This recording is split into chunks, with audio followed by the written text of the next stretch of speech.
Taylor Swift has been dominating not only the top of the charts, but really dominating the entire music industry and absolutely killing it with her investments.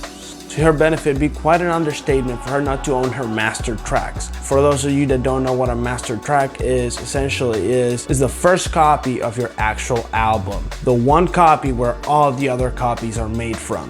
Therefore, the person that owns this one copy legally deserves the royalties for the sale of all the other copies. This is also known as the original recording. And I will tell you how Taylor Swift hacked the music industry to get this, and how he used that money to spread it out into multiple investments to hack the game of life. So let's get it. Born in 1989 as Taylor Allison Swift in the city of Reading, Pennsylvania. Taylor, as a young girl, always had a passion for being a great singer and songwriter, becoming interested in country music, and she would apply that style to the writing of her music. And she would basically become a full-blown musician by the age of 15. She would compete in all the contests she could find herself booked into. And she would go ahead and drop a tape in all major music labels and introduce herself. And finally, at age 17, she would find success as she released her first album, which soon topped the charts. Since then, the singer has become one of the biggest female references of romantic music style on her songs You Belong With Me, Love Story, Shake It Off, and honestly I could go on and on. All her albums have been massive successes. In fact, in her 15-year career, she has won 10 Grammys, 29 AMAs awards, making it the most AMAs of all time. Recently even winning the Billboard Women of the Decade, being a highly relevant singer for her country music and her pop music. Now, don't get me wrong, Taylor didn't do this without anybody helping her. However, the way the music industry is structured by music labels leaves the artist with almost no royalties, but a huge upfront signing per album. And as it happens often in industries like this, the fans love Taylor Swift. They don't love the music label. So Taylor started a plan to boycott and get all her masters back. So essentially, when artists get signed to a label, the label has the rights to the songs, albums, etc., all that. And in exchange, the label offers a huge bonus up front. But if the artist is a success, they will get all that money back. So at the end of the day, somebody's gonna be hurt. Either the music label loses money, and they will do everything in their power to not lose money because they'll try to push you as hard as they can, or artist loses money. Yes, they're still getting a fat paycheck up front and they don't care, but sometimes the gap is so big that they do care. Taylor actually benefited on all fronts, but she still decided to pick a battle with Scooter Braun. You see, like I said, Taylor started when she was 15 years old, and she started a 13-year-long path with Scott Borchetta, who owned the Big Machine label. As a result of the deal with the label, Taylor signed away the rights to her masters to the Big Machine, as everybody does. And Taylor did this for the future 6 albums. And Taylor got huge money in advance, and she started in 2006, going all the way to 2017. However, her signing a 6-album deal proved to be extremely unbeneficial for her, but extremely beneficial for the music label, because she would go on to have 6 massively successful albums, such as Taylor Swift's self-titled Fearless in 2008, Speaking Out in 2010, Red in 2012, 1989 in 2014, and Reputation in 2017. Despite the fact that Taylor did not own the right to her masters, she still owned the publishing rights to the music material, since she wrote all of it and came up with all the music. And when the contract was nearing its expiration date, Taylor Swift and a team of very dedicated attorneys reached out to the Big Machine label and proposed that Swift would be allowed to buy all her masters back. But obviously the music label didn't want to. And they weren't too happy about it, but they still made an offer to Taylor, saying that if she signed another 6-year deal, she would be able to do so, meaning that every time she released an album, she gained the master track of the album she had already released. Now, this objectively is a great deal in the music industry, but Taylor wanted more because Taylor really just wanted to get rid of the music label. She didn't want to be stuck for another 6 albums. And it really does suck how shady the music industry is with this, and the artist should probably have more power over their own art. However, Taylor got offered a great deal, all things considered, and she declined it. Like I said, Taylor didn't do this without a plan. And once the contract with Big Machine ended, she decided to sign a new deal with Republic Records, where she made sure to keep the master tracks for all her records.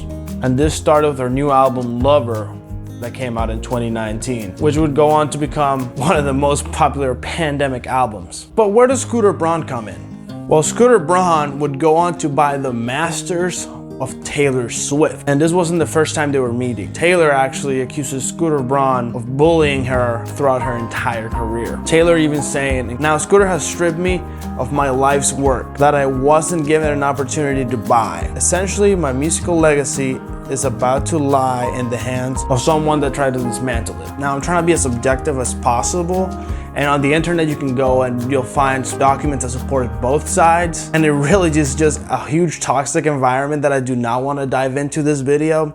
But let's just say, essentially, Scooter was using Taylor and selling her music to get ads, soundtracks to TV shows, movies, etc. There was only one way for Taylor to get her music back if it wasn't gonna get sold to her again. And her master plan was to re-record all the albums she already did. This is a little bit of a gray area in music because you can literally redo what you already did with some slight tweaks and differences, and it's a whole new piece of art. And now it's yours. And this obviously generated a huge amount of support for Taylor Swift when everything came out. So her owning all her tracks definitely lets her live with her luxuries. So let's look into her lifestyle. Taylor Swift has one of the best real estate portfolios. She owns many properties around the United States. She has rented out a historic building where she lived in. The building was built in 1912 and it is 5,400 square foot. This one has been restored to be modern and functional, and it has a total of 5 bathrooms and 5 bedrooms and 2 guest bathrooms. The entire property has double height ceilings, which gives us a sense of being more spacious than it actually is, which comes huge in New York. And another thing that actually does come huge in New York is it has an indoor heated pool. This property is valued at $16 million. She has it rented out for $38,000 a month. She also acquired a 4-story house in the same region. This one is a 5,200 square foot estate with modern interiors, all redecorated from a renowned designer. This one truly has the charm of an exquisite mansion, including a full equipped gym, a bar area, a wine cellar, 4 bathrooms, and 5 bedrooms. For this property, Taylor dropped some serious cash of $18 million. Next to this list of real estate, she also acquired the 6th floor of this building and its penthouse. This floor is 8,300 square feet, retaining its historic architecture from the 1880s. This place has 6 bedrooms and 6 bathrooms. This place also cost her $18 million. She also has, like many other stars, a house in Beverly Hills. She purchased a cottage-style home in 2011 that sits in a 1.5 acre lot, just minutes away from the heart of Beverly Hills. This features 3 classically decorated bathrooms and 3 bedrooms. Quite honestly, I do not like this property as much. It still looks very old, but hey, I guess you could call that classical. Antique when it costs so much money, because Taylor Swift dropped $4 million for this property. Taylor wouldn't just have this house, she decided to buy another house in Beverly Hills. This one located in a 2-acre lot, and it features 11,000 square feet of living space. This property features a basketball, a tennis court, a swimming pool, an office, a library, a fireplace. And to acquire this incredible mansion, Taylor Swift had to shell out $25 million. But there are even more properties in her extensive portfolio that she does not live on, but actually goes on to rent them out. She owns a luxurious apartment in Nashville, Tennessee. And this apartment is estimated to cost around $2 million. She also has a rural property in Forest Hills, Tennessee with a neoclassical look, and this property is about $2.5 million. But then she has her biggest home. Not much is really known about this house right now, It is located in Rhode Island in Washington County, located in a 250,000 square foot lot, and the actual square footage of the mansion is 11,000 square feet.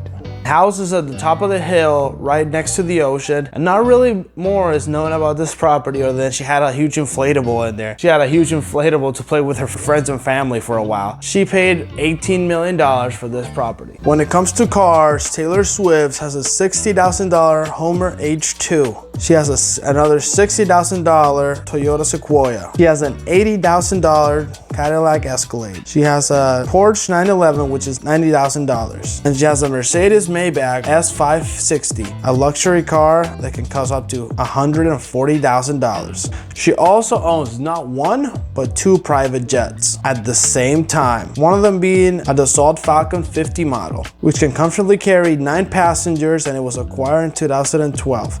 But the singer sold it before beginning her social isolation in 2020 for $15 million. But she still keeps her other private jet, is the Mystere Falcon 900 model, which is more spacious, more modern. It features a bathroom and a VIP cabin. It can transform a bedroom into a dining area. It has some conference space, a mini kitchen, in addition to a bunch of other technological advances that allow for a quiet and comfortable flight without losing her refinement. And it is no wonder how this majesty of the air costs $40 million. Taylor is so much more than a singer. She's also a hugely successful businesswoman. You can also again argue that she is herself a huge business with her sponsorship brands with Diet Coke, Toyota, Amazon, and her huge Instagram following. She also owns her own music video production. After all, she does like to call all her shots and have complete control over her career. And she has done that with an immense amount of success. All right, guys, thank you so much for watching this video. Please subscribe, please click the like button. According to YouTube, this is the best video for you to watch. Thank you so much. I'll see you in the next video. See ya. Ballin' now, skirt down, all of these diamonds soap. Bought them for me, but they're yours now. You could drink it, but take it slow. Ballin' for